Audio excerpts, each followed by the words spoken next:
From George R.R. Martin of Game of Thrones fame, set in the same universe. In George R.R. Martin's world of A Song of Ice and Fire, the ice dragon was a creature of legend and fear, for no man had ever tamed one. When it flew overhead, it left in its wake desolate, cold, and frozen land.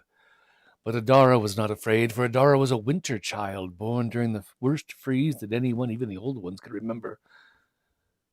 I wonder if I'm one of the old ones. So, this is the Ice Dragon.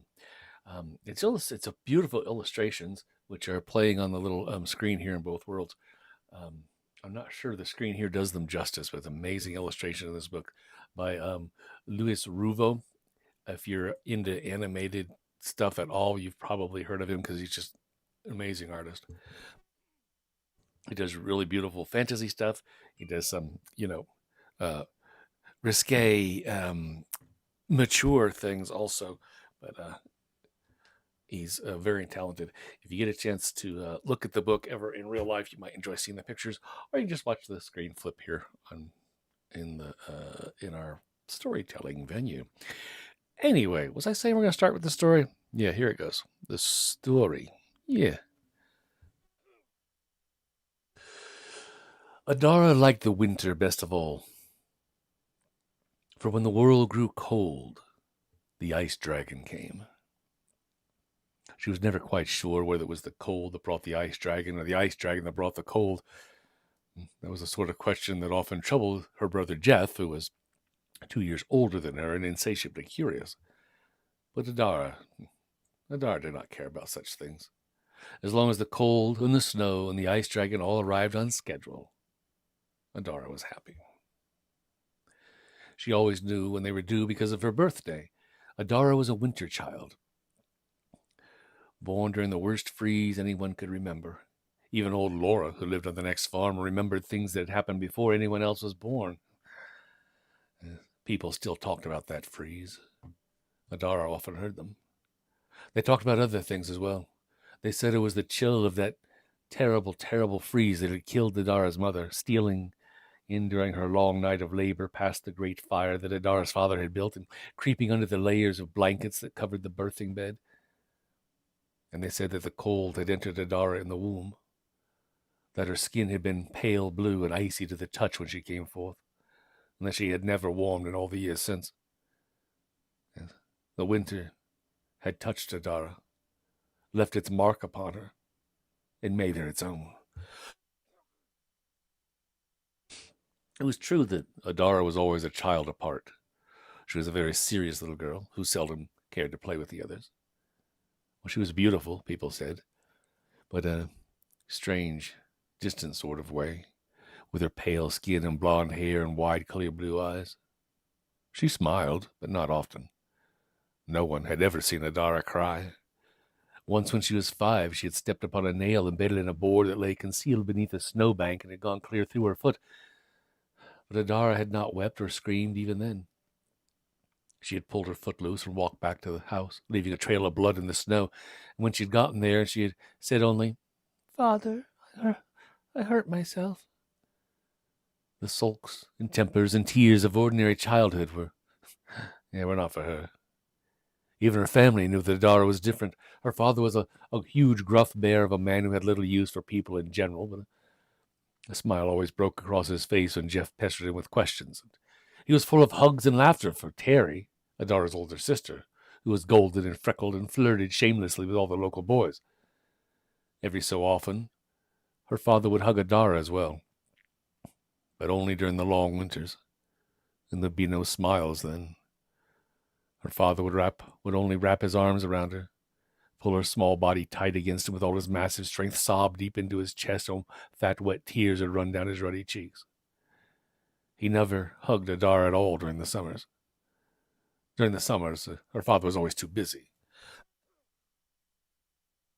Everyone was busy during the summers except for Adara. Jeff would work with his father in the fields and ask endless questions about this and that, learning everything a farmer had to know. When he was not working, he would run with his friends to the river and have adventures. Terry ran the house, did the cooking, and worked a bit at the inn by the crossroads during the busy season. The innkeeper's daughter was her friend, and his youngest son was, well, more than a friend. And she would always come back giggly and full of gossip and news from travelers and soldiers and king's messengers. For Terry and Jeff, the summers were the best time, and both of them were too busy for their youngest sister, Adara. Their father was the busiest of all. 1,000 things needed to be done each day, and he did them, and found 1,000 more. He worked from dawn to dusk. His muscles grew hard and lean in summer, and he stank from sweat each night when he came in from the fields. But he always came in smiling. After supper, he would sit with Jeff and tell him stories and answer his questions, or teach Terry things she did not know about cooking, or stroll down to the inn. Welcome, Crash. Her father never drank in summer, except for a cup of wine now and again to celebrate his brother's visits. That was another reason why Terry and Jeff loved the summers, when the world was green and hot and bursting with life. It was only in summer that Uncle Hal, their father's younger brother, came to call. Uncle Hal was a dragon rider in service to the king, a tall, slender man with a face like a noble. Dragons cannot stand the cold, so when winter fell, Hal and his wing would fly south. But each summer, Hal returned, brilliant in the king's green and gold uniform, en route to the battlegrounds to the north and west of them. The war had been going on for all of Adara's life. Whenever Hal came north, he'd bring presents, toys from the king's city, crystal and gold jewelry, candies, and always a bottle of some expensive wine that he and his brother could share. He would grin at Terry, make her blush with his compliments, and entertain Jeff with tales of war and castles and dragons. As for Adara, he often tried to coax a smile out of her, with gifts and jests and hugs. He seldom succeeded, though.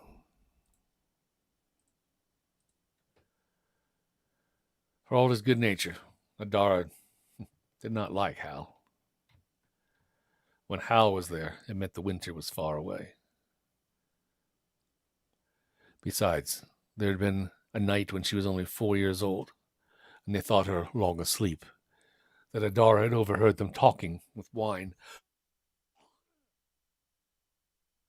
Well, solemn little thing, isn't she? You ought to be kinder to her, John. You cannot blame her for what happened. Can't I really? Her father replied, his voice thick with wine. No, I suppose not, but it's hard. Hal, it's hard. Adara looks like Beth, but she has none of Beth's warmth. The winter is in her. You know that. Whenever I touch her, I feel the chill, and I remember that it was for her that my Beth had to die. Maybe you're cold to her. You do not love her as you do the others. Adara remembered the way her father laughed then. Love her? Ha ha ha! How? I loved her best of all, my little winter child. Ah, but she's never loved me back. There's nothing in her for me, or you, or any of us. Adara is such a cold little girl. And then he began to weep, even though it was summer and Hal was with him. In her bed, Adara listened and wished that Hal would fly away. She did not quite understand all that she had heard, not then. Not then, but she remembered it. And the understanding of those words came later. Adara did not cry, not at 4 when she heard, or 6 when she finally understood. Hal left a few days later, and Jeff and Terry waved to him excitedly when his wing passed overhead 30 great dragons in proud formation against the summer sky. Adara watched with her small hands by her sides.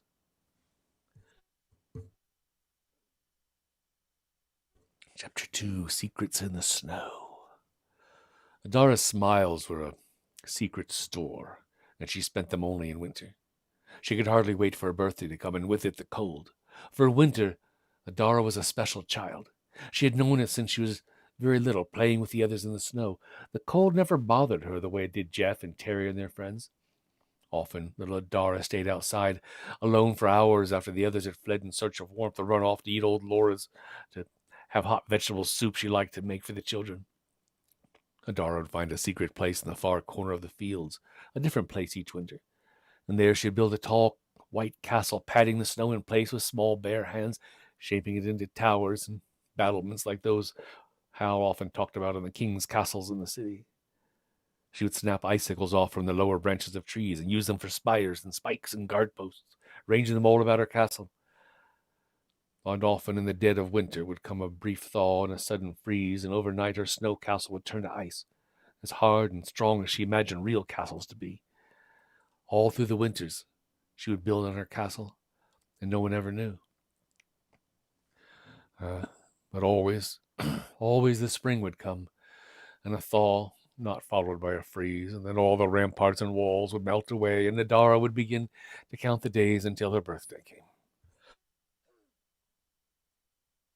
Her winter castles were seldom empty. At the first frost each year, the ice lizards would come wriggling out of their burrows, and the fields would be overrun with tiny blue creatures darting this way and that, hardly seeming to touch the snow as they shimmered across it. All the children played with the ice lizards, but the others were clumsy and cruel, and they would snap the fragile little animals in two, breaking them between their fingers as they might break an icicle hanging from a roof. Even Jeff, who was too kind ever to do something like that, sometimes grew curious and held the lizards too long in his efforts to examine them. The heat of his hands would make them melt and burn away. But Adara's hands were cool and gentle, and she could hold the lizards as long as she liked without harming them, which always made Jeff pout and ask angry questions. Sometimes she would lie in that cold, damp snow and let the lizards crawl all over her, delighting in the light touch of their feet as they skittered across her face. Sometimes she would wear ice lizards hidden in her hair. She went about her chores, though she took care never to take them inside where the heat of the fires would melt them. Always she would gather up scraps after the family ate and bring them to the secret place where her castle was a building, and there she would scatter them. So the castles she erected were full of kings and courtiers every winter, small furry creatures that snuck out from the woods, winter birds with pale white plumage, and hundreds of squirming, struggling ice lizards, cold and quick and fat.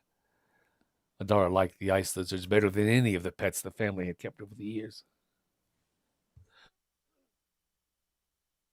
But it was the ice dragon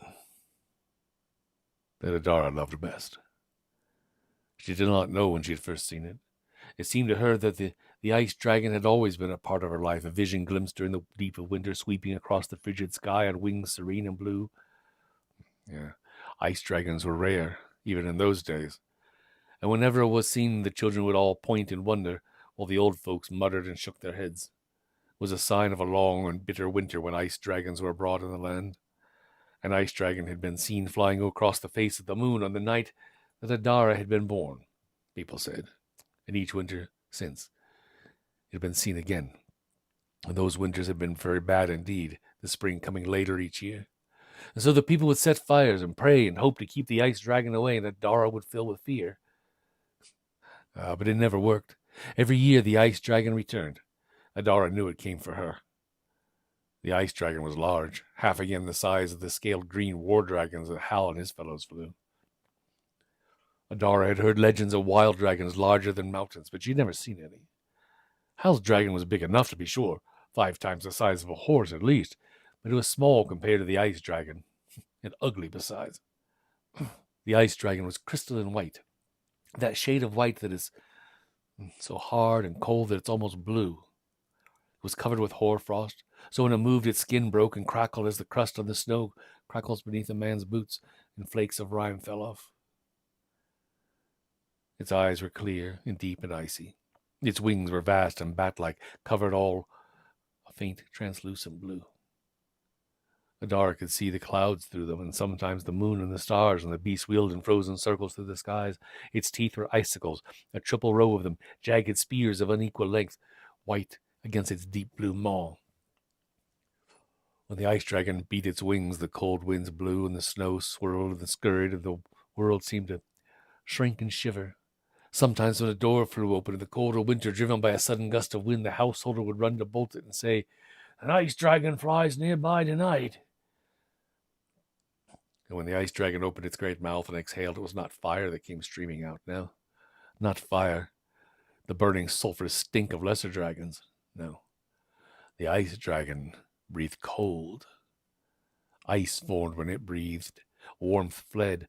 Fires guttered and went out, shriven by the chill. Trees froze through to their slow, secret souls, and their limbs turned brittle and cracked for their own weight. Animals turned blue and whimpered and died, their eyes bulging, their skin covered over with frost. The ice dragon breathed death into the world, death and quiet and cold. But Adara was not afraid, for she was a winter child, and the ice dragon was her secret. Yes, Freon. She had seen it in the sky 1,000 times. When she was 4, she saw it on the ground. She was out building her snow castle, and it came and landed close to her.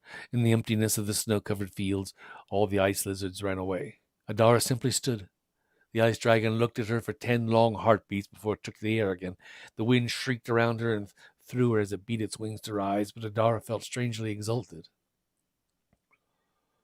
Later that same winter it returned, and Adara touched it.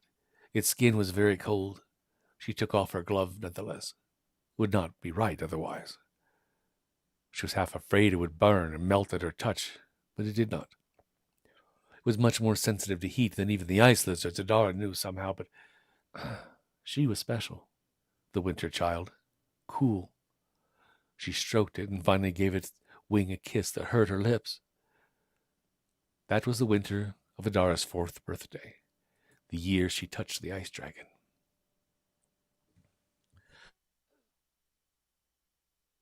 The winter of her 5th birthday was the year she rode upon the ice dragon for the first time. It found her again working on a different castle at a different place in the fields, alone as ever. She watched it come. She ran to it when it landed and pressed herself against it. That had been the summer when she had heard her father talking to Hal. They stood together for long minutes until finally Adara, remembering Hal, reached out and tugged at the dragon's wing with a small hand. And the dragon beat its great wings once and then extended them flat against the snow. And Adara scrambled up to wrap her arms about its cold white neck. Together, for the first time, they flew. She had no harness or whip, as the king's dragon riders use. At times the beating of the wings threatened to shake her loose from where she clung, and the coldness of the dragon's flesh crept through her clothing and bit and numbed her child's flesh. But Adara was not afraid. They flew over her father's farm, and she saw Jeff looking very small below, startled and afraid, and knew he could not see her. It made her laugh, an icy, tinkling laugh, a laugh as bright and crisp as the winter air. They flew over the crossroads inn, where crowds of peoples, came out to watch them pass. They flew above the forest, all white and green and silent. They flew high into the sky, so high that Adara could not even see the ground below, and she thought she glimpsed another ice dragon way off in the distance. It was not half so grand as hers. They flew together for most of that day, and finally the dragon swept around in a great circle and spiraled down, gliding on its stiff and glittering wings. It led her off in the field where it had found her just after dusk. Her father found her there, and wept to see her, and hugged her savagely. Adara did not understand that, nor why he spanked her after they had gotten back to her house. But when she and Jeff had been put down to sleep, she heard him slide out of his own bed and come padding over to hers. "You missed it all. There was an ice dragon, and it scared everybody. Father was afraid it had eaten you." Adara smiled to herself in the darkness, but said nothing. She flew on the ice dragon 4 more times that winter, and every winter after that. Each year she flew further and more often than the year before, and the ice dragon was seen more frequently in the skies above their farm. And each winter was longer and colder than the one before. Each year the thaw came later and later, and sometimes there were patches of land where the ice dragon had lain to rest that never seemed to thaw properly at all. There was much talk in the village during her 6th year, and a message was sent to the king, and, well, no answer ever came of that. "Bad business, ice dragons," Hal said that summer when he visited the farm. "They're not like real dragons, you know. You can't break them or train them. We have tales of those that tried, found frozen with their whip and harness in hand. I've heard about people who have lost hands or fingers just by touching one of them. Frostbite, yeah. Yes, bad business." "And why wouldn't the king do something?" her father demanded. "We sent a message. Unless we can kill the beast or drive it away in a year or two, we won't have any planting season at all. Winter will last year-round." Hal smiled grimly. "Yes, my brother, the king has other concerns. The war is going badly, you know. They advance every summer, and they have twice as many dragon riders as we do. I tell you, John, it's bad up there. Some year I'm not going to come back. The king can hardly spare men to go chasing an ice dragon. Besides, I don't think anybody's ever killed one of those things. Maybe we should just let the enemy take this whole province, and then it'll be his ice dragon. But it wouldn't be, Adara thought as she listened to the two men. No matter what king ruled the land, it would always be her ice dragon.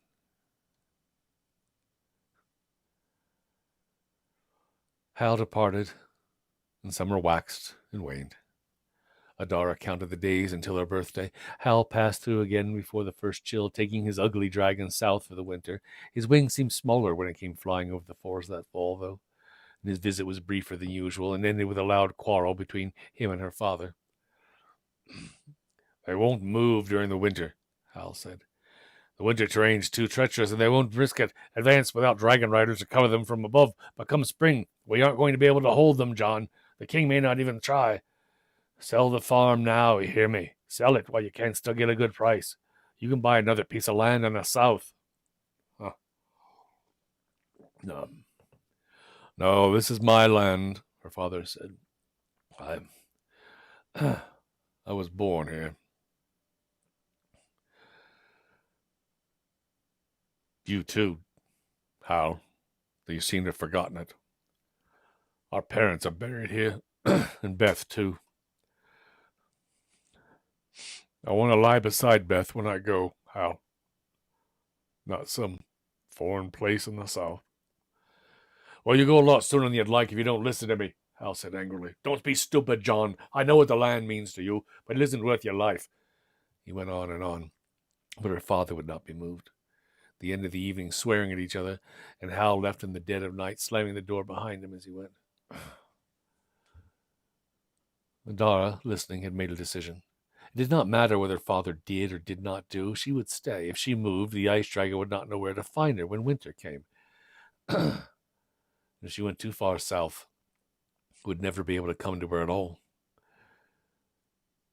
It did come to her, though, just after her 7th birthday. That winter was the coldest one of all. She flew so often and so far that she scarcely had time to work on her ice castle. Hal came again in the spring.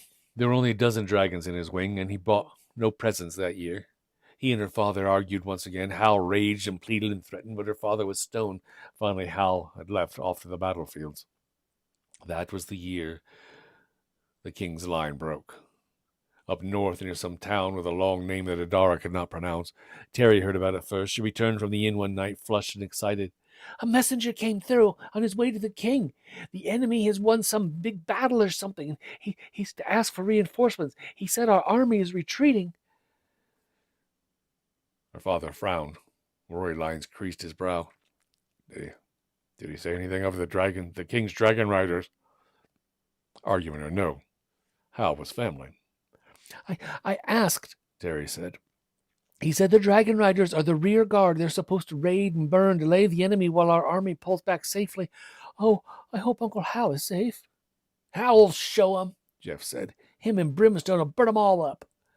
Their father smiled. Hal could always take care of himself, children.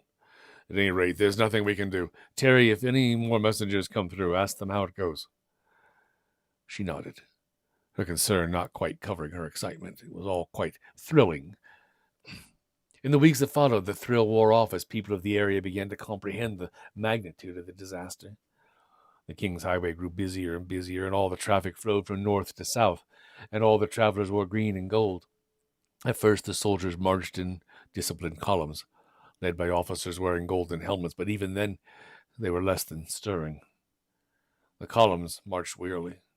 The uniforms were filthy and torn. The swords and pikes and axes and soldiers carried were nicked and oft-times stained. Some men had lost their weapons. They limped along blindly, empty-handed. The trains of wounded that followed the columns were often longer than the columns themselves, and Adara stood in the grass by the side of the road and watched them all pass. She saw a man with no eyes supporting a man with only one leg, as the two of them walked together. She saw men with no legs, or no arms, or both. She saw a man with his head split open by an axe, and many men covered with caked blood and filth, men who had moaned low in their throats as they walked. She smelled men with their bodies that were horribly greenish and puffed up. One of them died and was left abandoned by the side of the road. Adara told her father, and he and some of the men came from the village and buried him. Most of all, Adara saw the burned men. There were dozens of them in every column that passed, men whose skin was black and seared and falling off, who had lost an arm or a leg or half a face to the hot breath of a dragon. Terry told them what the officers said when they stopped at the inn to drink or rest. The enemy had many, many, many dragons. For almost a month, the columns flowed past more every day. Even old Laura admitted that she had never seen so much traffic on the road. From time to time, a lone messenger on a horseback rode against the tide, galloping towards the north, but always alone. After a time, everyone knew there would be no reinforcements. An officer in one of the last columns advised the people of the area to pack up whatever they could carry and move south. "They're coming," he warned. "They're coming." A few listened to him. And indeed, for a week the road was full of refugees from towns further north. Some of them told frightful stories. When they left, more of the people went with them. But here most people stayed. Here were people like Adara's father. The land was in their blood. The last organized force to come down the road was a ragged troop of cavalrymen, as gaunt as skeletons, riding horses with skin pulled tight around their ribs. They thundered past in the night, their mounts heaving and foaming. The only one to pause was a pale young officer who reined his mount up briefly and said, "Go! Go, you fools! They're burning everything! Go!" And then he galloped off after his men. The few soldiers who came after them were alone or in small groups. They did not always use the road. They did not pay for the things they took. And then no one came at all. And finally the road was deserted. The innkeeper claimed he could smell ashes when the wind blew from the north. He packed up his family and went south. Terry was distraught. Jeff was wide-eyed and anxious and only a bit frightened. He asked 1,000 questions about the enemy and practiced at being a warrior. Their father went about his labors, busy as ever. War or no war, he had crops in the field. He smiled less than usual, however, and he began to drink, and Adara often saw him glancing up at the sky while he worked. Adara wandered the fields alone now, played by herself in the damp summer heat, and tried to think of where she would hide if her father tried to take them all away. And last of all, the king's dragon riders came, and with them Uncle Hal. There were only 4 of them. Adara saw the first one and went out and told her father. And he put his hand on her shoulder, and together they watched it pass, a solitary green dragon with a vaguely tattered look. It did not pause for them. 2 days later, 3 dragons flying together came into view, and one of them detached itself from the others and circled down to their farm, while the other 2 headed south. "Hello, Caledonia." Uncle Hal was thin and grim and sallow-looking. His dragon looked sick. Its eyes ran, and one of its wings had been partially burned. So it flew in an awkward, heavy manner with much difficulty. "Now will you go, John?" Hal said to his brother in front of all the children. "No, Hal. Nothing's changed." "Damn it, John. They'll be here within 3 days. The dragon riders may be even sooner." "Father, I'm scared," Terry said. He looked at her, saw her fear, hesitated, and finally turned back to his brother. "John, Hal, I'm staying. But if you would, I would have you take the children with you." Now it was Hal's turn to pause. He thought for a moment and finally shook his head. I can't, John. I would, willingly, joyfully. I love them, but if only it were possible, but it isn't. Brimstone is wounded. He can barely carry me. If I took on any extra weight, we might never make it." Terry began to weep. "I'm sorry, love," Hal said to her. "Truly I am." His fists clenched helplessly. "Terry's almost full grown," her father said. "If her weight is too much, then take one of the others." Brother looked at brother, despair in their eyes. Hal trembled. "Adara," he said finally. "She's small and light. She hardly weighs anything at all. All right, I'll take Adara, John. The rest of you take horses or a wagon or go on foot, but go you must." "We'll see," their father said noncommittally. "You take Adara and keep her safe for us." Yeah, yeah, Hal agreed. He turned and smiled at her. Come on, child. Uncle Hal's going to take you for a ride on Brimstone. Adara looked at him very seriously. No, she said. She turned and slipped through the door and began to run. They came after her, of course. Hal and her father and even Jeff, but her father wasted time standing in the door, shouting at her to come back. When he began to run, he was ponderous and clumsy, while Adara was indeed small and light and fleet of foot. Hal and Jeff stayed with her longer, but Hal was weak, and Jeff soon winded himself, though he sprinted hard at her heels for a few moments. By the time Adara reached the nearest wheat field, the three of them were well behind her. She quickly lost herself amid the grain, and they searched for hours, but all in vain, while she made her way carefully toward the woods. When dusk fell, they brought out lanterns and torches and continued their search. From time to time, she heard their father swearing or Hal calling out her name. She stayed high in the branches of the oak she had climbed and smiled down at their lights as they combed back and forth through the fields. Finally, she drifted off to sleep, dreaming about the coming of winter and wondering how she would live until her birthday. It was still a long time away.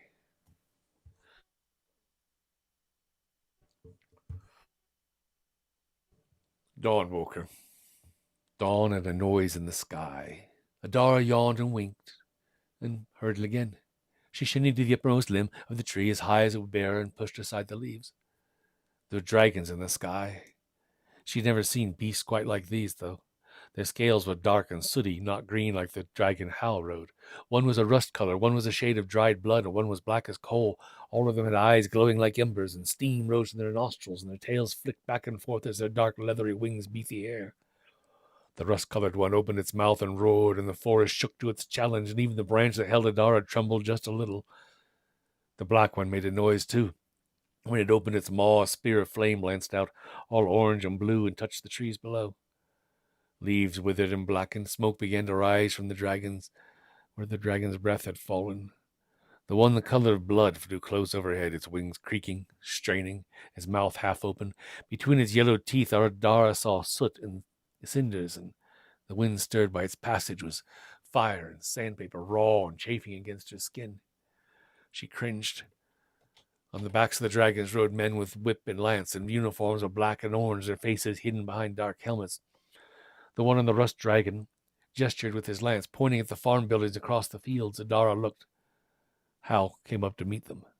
His green dragon was as large as their own, but somehow it seemed small to Adara as she watched it climb upwards from the farm. With its wings fully extended, it was plain to see how badly injured it was. The right wingtip was charred. It leaned heavily to one side as it flew. On its back, Hal looked like one of the tiny toy soldiers he had brought them as presents years before. The enemy dragon riders split up and came at him from three sides. Hal saw what they were doing. He tried to turn, to throw himself at the black dragon head on and flee the other two. His whip flailed angrily, desperately. His green dragon opened its mouth and roared a challenge, but its flame was pale and short and did not reach the enemy. The others held their fire. And then on a signal, their dragons all breathed as one, and Hal was wreathed in flames. His dragon made a high wailing noise, and Adara saw that it was burning. Hal was burning. They all were burning, beast and master both. They fell heavily to the ground and lay smoking amidst her father's wheat. The air was full of ashes. Adara craned her head around in the other direction, saw a column of smoke rising from beyond the forest. Pause just for a second. There we go. Pause just for a second. There we go.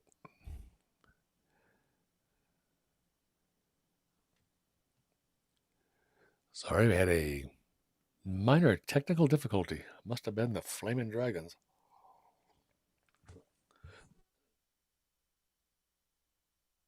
So if you're hearing me on YouTube again, yay! If you weren't hearing me for a minute, sorry about that.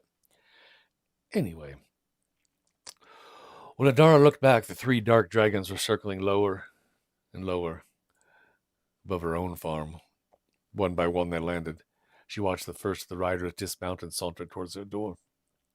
She was frightened and confused, and only 7 years old after all. And the heavy air of the summer was a weight upon her, and it filled her with helplessness and thickened all her fears. So Adara did the only thing she knew without thinking, a thing that came naturally to her. She climbed down from her tree and ran. She ran across the fields and through the woods, away from the farm and her family and the dragons, away from all of it. She ran until her legs throbbed with pain, down in the direction of the river. She ran to the coldest place she knew, to the deep caves underneath the river bluffs, to chill, shelter, and darkness and safety. And there in the cold, she hid.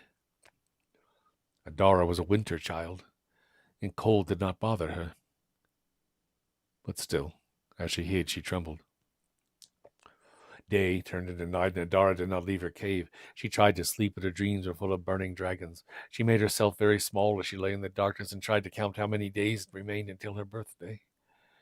The caves were nicely cool. Adara could almost imagine that it was not summer after all, that it was winter or near to winter. Soon her ice dragon would come for her, and she'd ride on its back to the land of always winter, where the great ice castles and cathedrals of snow stood eternally in endless fields of white. The stillness and silence were all. It almost felt like winter as she lay there. The cave grew colder and colder, and it made her feel safe. She napped briefly. When she woke, it was colder still. A white coating of frost covered the cave walls as she was sitting on a bed of ice. Adara jumped to her feet and looked up towards the mouth of the cave, filled with a wan dawn light. A cold wind caressed her, but it was coming from outside, from the world of summer, not from the depths of the cave at all. She gave a small shout of joy and climbed and scrambled up the ice-covered rocks. And outside, her ice dragon was waiting for her. It had breathed upon the water, and now the river was frozen, or at least part of it was, although one could see that ice was fast melting as the summer sun rose.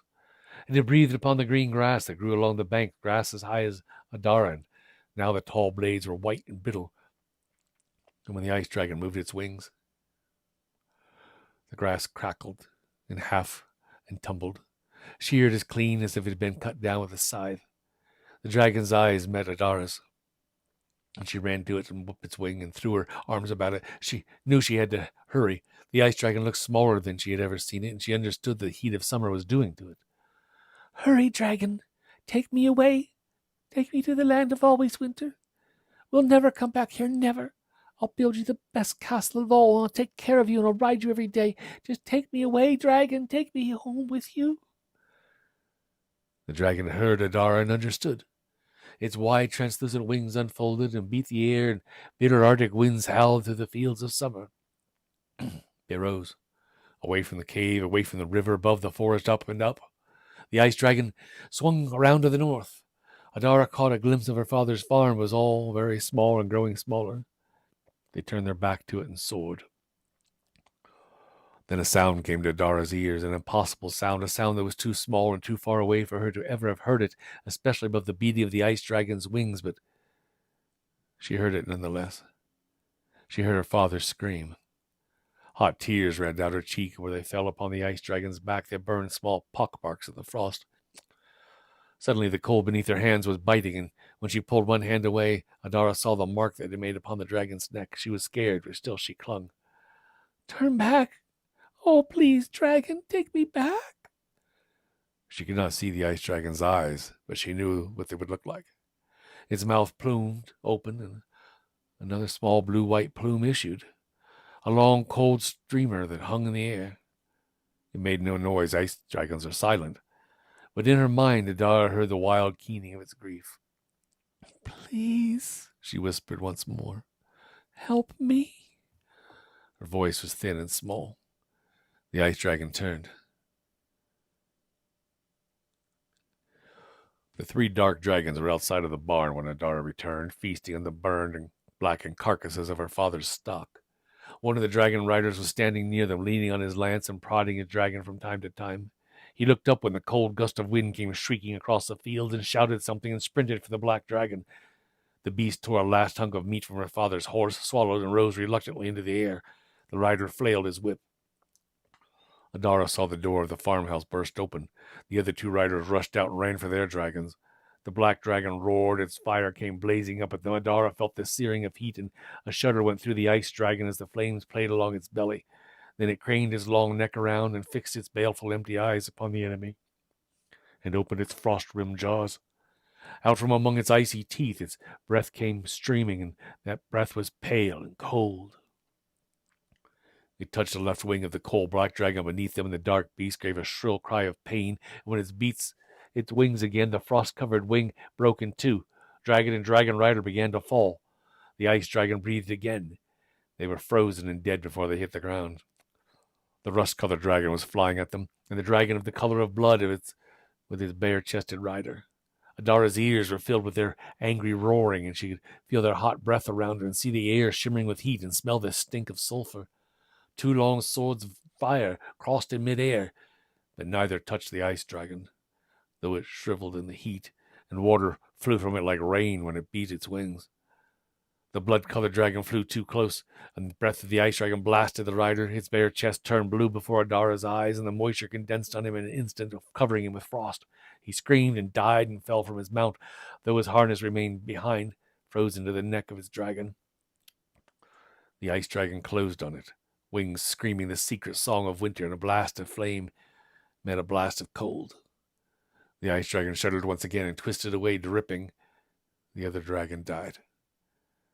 But the last dragon rider was behind them now, the enemy in full armor on the dragon whose scales were the brown of rust. Adara screamed, and even as she did, the fire enveloped the ice dragon's wing. It was gone in less than an instant, but the wing was gone with it, melted and destroyed. The ice dragon's remaining wing beat wildly to slow its plunge, but it came to earth with an awful crash. Its legs shattered beneath it, its wings snapped in two places, and the impact of landing threw Adara from its back. She tumbled to the soft earth of the field and rolled and struggled, bruised but whole. The ice dragon seemed very small now, very broken. Its long neck sank wearily to the ground, its head rested amid the wheat. The enemy dragon rider came swooping in, roaring with triumph. The dragon's eyes burned. The man flourished his lance and shouted. The ice dragon painfully raised its head once more and made the only sound that Adara had ever heard it make, a terrible thin cry full of melancholy, like the sound of the north wind makes when it moves around the towers and battlements of the white castle that stands empty in the land of always winter. When that cry had faded away, the ice dragon sent cold into the world one final time. A long, smoking blue-white stream of cold that was full of snow and stillness and the end of all living things. The dragon rider flew right into it, still brandishing whip and lance. Adara watched him crash. And then she was running away from the fields, back to the house, her family within, running as fast as she could, running and panting and crying all the while like a 7-year-old. Adara did not know what to do, but she found Terry, whose tears had dried by then. They freed Jeff and then untied their father. Terry nursed him and cleaned out his wounds. When his eyes opened, he saw Adara. He smiled. She hugged him very hard and cried for him. By night, he said he was fit enough to travel. They crept away under the cover of darkness and took the King's Road south. Her family asked no questions then, in those hours of darkness and fear. But later, when they were safe in the south, there were questions endlessly. Adara gave them the best answers she could, but none of them ever believed her except for Jeff, and he grew out of it when he got older. She was only 7 after all. She did not understand that ice dragons are never seen in summer, cannot be tamed or ridden. Besides, when they left the house that night, there was no ice dragon to be seen. Only the huge dark corpses of 3 war dragons and the smaller bodies of 3 dragon riders in black and orange. And a pond that had never been there before. A small, quiet pool where the water was very cold. Their father worked for another farmer for 3 years in the south. He saved whatever he could. He seemed happy. Hal is gone and my land, he would tell Adara, and I'm sad for that, but it's all right. I have my daughter back. For the winter was gone from Adara now, and she smiled and laughed and even wept like other little girls. 3 years after they had fled, the king's army routed the enemy in a great battle, and the king's dragons burned the foreign capital. In the peace that followed, the northern province changed hands once more. Terry had recaptured her spirit and married a young trader, and she remained in the south. Jeff and Adara returned with their father to the farm. When the first frost came, all the ice lizards came out, just as they had always done. Adara watched them with a smile on her face, remembering the way it had been. But she did not try to touch them now. They were cold and fragile little things, and the warmth of her hands would hurt them. And then one year, One year the frost came, oh, so very, very early, and in that dim, fog-enshrouded morning, an icy winter wind from the north blew and swirled across a certain small, icy, quiet pool. The frozen, swirling breezes gathered those sparkling waters into an enormous shape that began to take on a life of its own once again. But that begins a story for another time.